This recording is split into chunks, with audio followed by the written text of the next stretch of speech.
Il y a une question que certaines personnes se posent en silence depuis toujours. Pourquoi ai-je l'impression de ne jamais vraiment appartenir à ce monde? Pas parce que tu te crois supérieur, pas parce que tu rejettes les autres, mais parce qu'au fond de toi, quelque chose sait que ta trajectoire n'a jamais été ordinaire.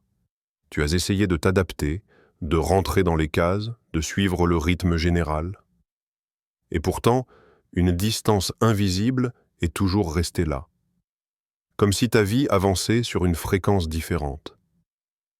Si tu regardes ton parcours, tu remarques peut-être des schémas étranges, des relations qui se terminent sans logique apparente, des projets prometteurs qui s'arrêtent soudainement, des saisons d'isolement que personne autour de toi ne comprend vraiment. Pour le monde, ça ressemble à des retards. Pour toi, ça ressemble parfois à de l'injustice. Mais si je te disais que ces interruptions ne sont pas des erreurs, mais des ajustements? Cette vidéo n'est pas là pour flatter ton ego. Elle est là pour t'aider à comprendre.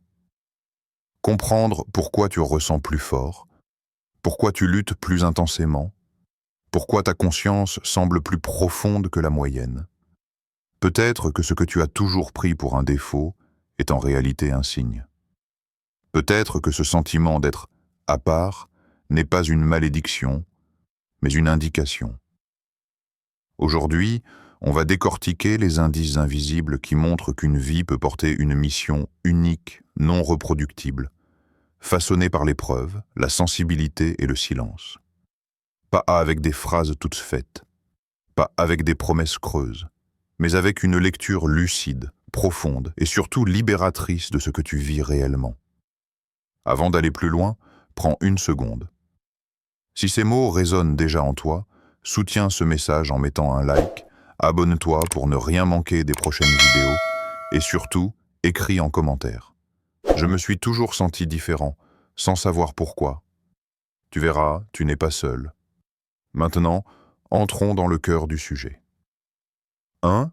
L'unicité humaine et le mythe de la normalité.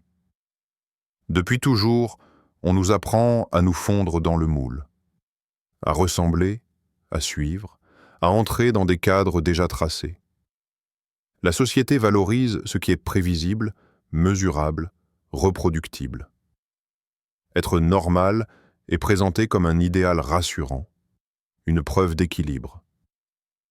Pourtant, cette notion de normalité est souvent une illusion confortable, construite pour simplifier le monde, pas pour révéler la vérité des individus. Certaines personnes sentent très tôt que ce modèle ne leur correspond pas. Non pas parce qu'elles refusent l'ordre ou l'autorité, mais parce que leur fonctionnement intérieur ne s'aligne pas avec ce qui est standardisé. Elles observent, ressentent et questionnent différemment. Là où d'autres avancent sans trop se poser de questions, elles cherchent du sens. Là où d'autres acceptent des réponses simples, elles perçoivent des couches plus profondes. Ce décalage n'est pas le signe d'un dysfonctionnement. Il est souvent le signe d'une configuration intérieure singulière. L'histoire humaine n'a jamais avancé grâce aux copies parfaites, mais grâce à ceux qui ne rentraient pas dans la norme de leur époque. Chaque avancée majeure, chaque changement de conscience est né d'un esprit incapable de se contenter de ce qui existait déjà. Le problème, c'est que grandir avec cette différence peut créer une confusion intérieure. Quand ton rythme n'est pas celui des autres, tu peux croire que quelque chose cloche chez toi. Quand tes priorités ne ressemblent pas à celles de ton entourage, tu peux douter de ta légitimité. Pourtant, l'unicité n'est pas une anomalie à corriger, c'est une orientation à comprendre. La normalité cherche la répétition, l'unicité cherche l'expression, et toutes les vies ne sont pas conçues pour suivre un chemin déjà emprunté.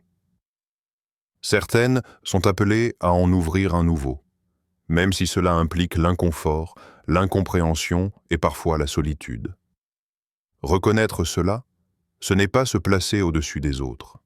C'est simplement accepter que chaque existence n'a pas été pensée pour le même rôle. 2.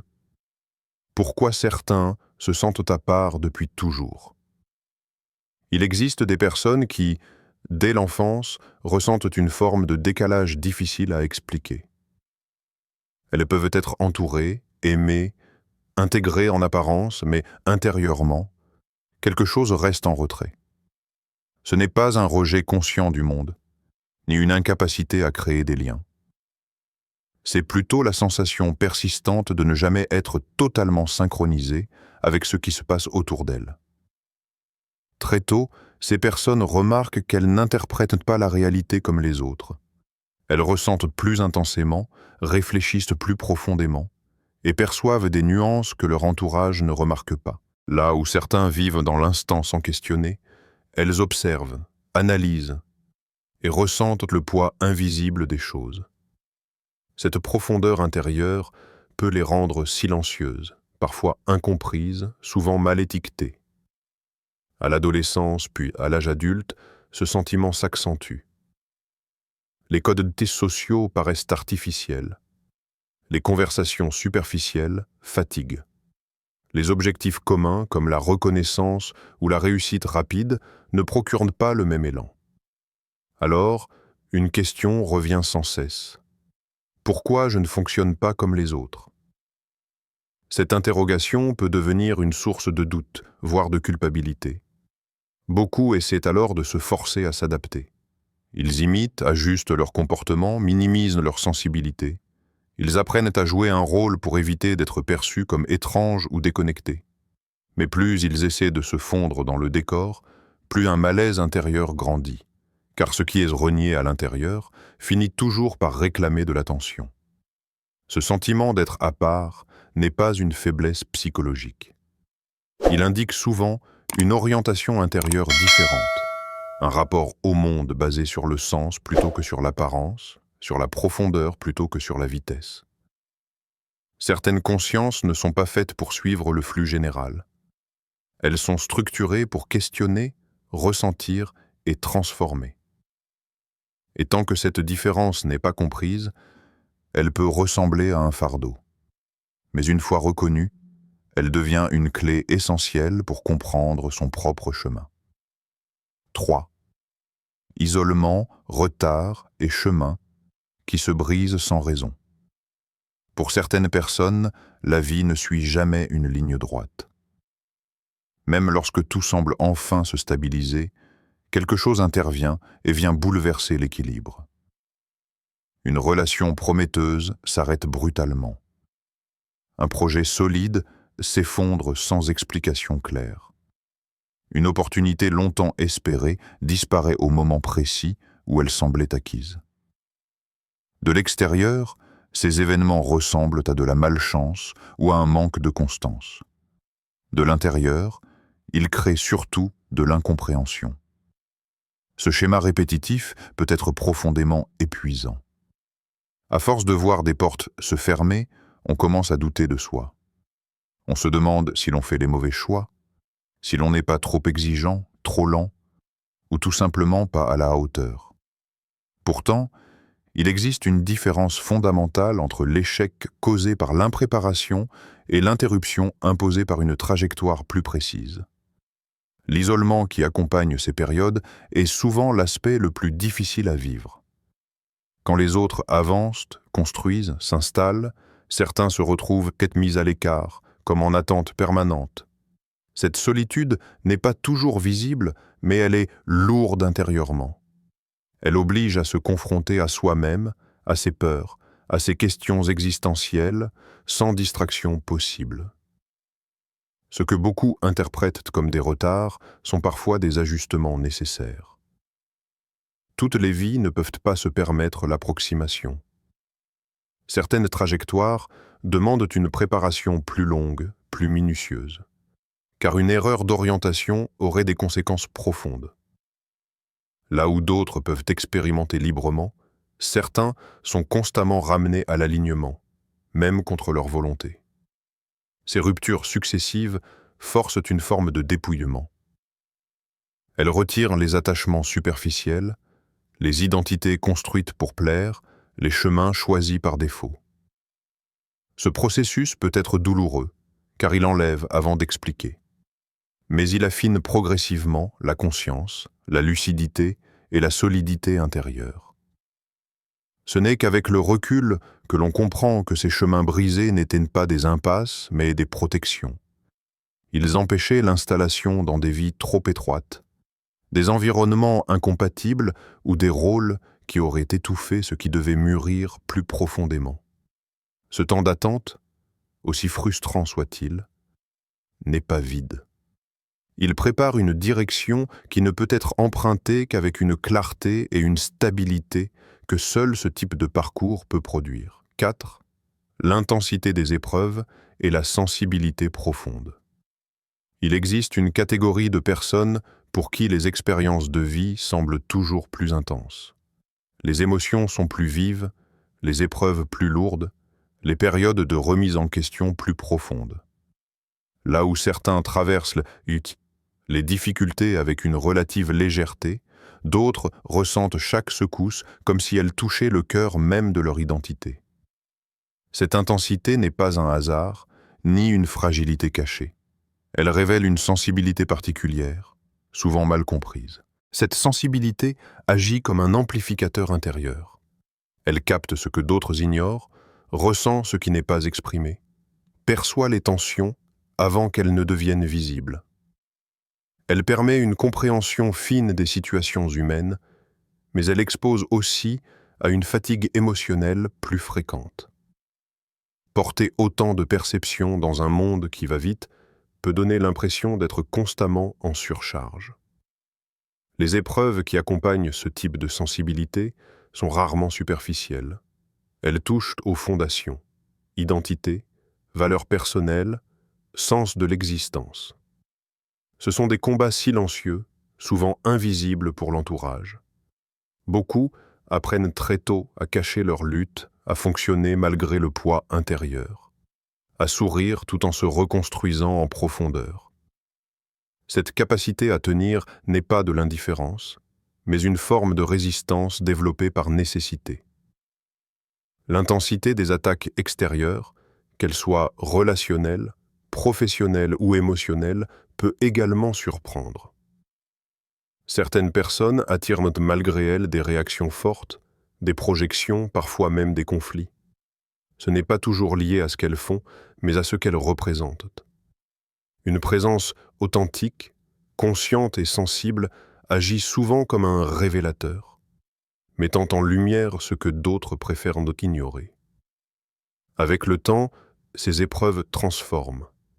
Elles creusent la profondeur, affinent la lucidité et développent une solidité intérieure qui ne dépend plus des circonstances. Ce qui aurait pu briser devient une source de maturité. La douleur, traversée pleinement, se convertit en compréhension. La fatigue devient discernement. L'intensité émotionnelle, une fois maîtrisée, se transforme en force tranquille. Cette sensibilité profonde n'est donc pas un fardeau à éliminer, mais une fonction à apprivoiser. Elle permet d'accéder à une lecture du monde plus juste, plus humaine, plus consciente. Ceux qui la portent ne sont pas faits pour la surface. Ils sont conçus pour aller là où peu osent descendre, et en revenir avec une clarté capable d'éclairer bien au-delà de leur propre histoire. 5. Mission, impact et héritage invisible. À un certain stade du parcours, une évidence commence à émerger. Ce que tu vis, ce que tu traverses, ce que tu comprends ne te concerne pas uniquement.